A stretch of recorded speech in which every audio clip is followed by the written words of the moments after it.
What is the difference between Frankenstein and his monster? Imagine a story where the creator and the creation are often mixed up, but they are actually two very different characters. That's what makes understanding the story of Frankenstein so interesting. The name Frankenstein actually belongs to the scientist, Victor Frankenstein, who is the person responsible for bringing the creature to life. The creature itself is often called the monster, but in the original story, it never had a proper name. It is simply referred to as the creature, the being, or the wretch. Victor Frankenstein is a human scientist who spends years studying science and anatomy. He is driven by a desire to push the limits of what is possible. When he finally creates the creature, it is through a complex process involving assembling body parts and using electricity to animate life. The creature is enormous, over 8 feet tall, and physically very strong. But what really sets it apart is its intelligence and emotional depth. The creature can speak, feel sadness, loneliness, and even love.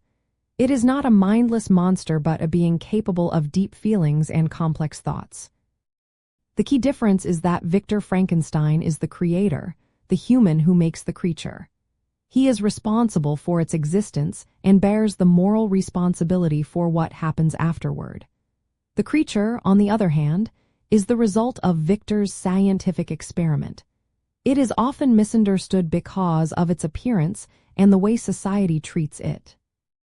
Many portrayals in movies show the creature as a slow, lumbering, and silent monster, but in the original novel, it is much more nuanced. The creature is highly intelligent and capable of speech and reflection. It is also very lonely and longs for companionship.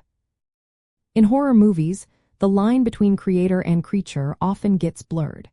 Sometimes the creature is shown as evil and violent, but other times filmmakers try to show its tragic side.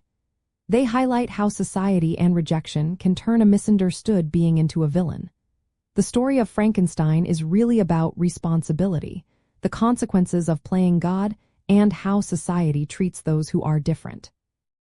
So, to sum it up, Victor Frankenstein is the scientist who creates the creature, and the creature is the living being he brings to life. The creature is not inherently evil but becomes a figure of tragedy because of how it is treated and the pain it endures. This distinction is what makes the story so powerful and why the creature remains one of the most iconic figures in horror history and culture.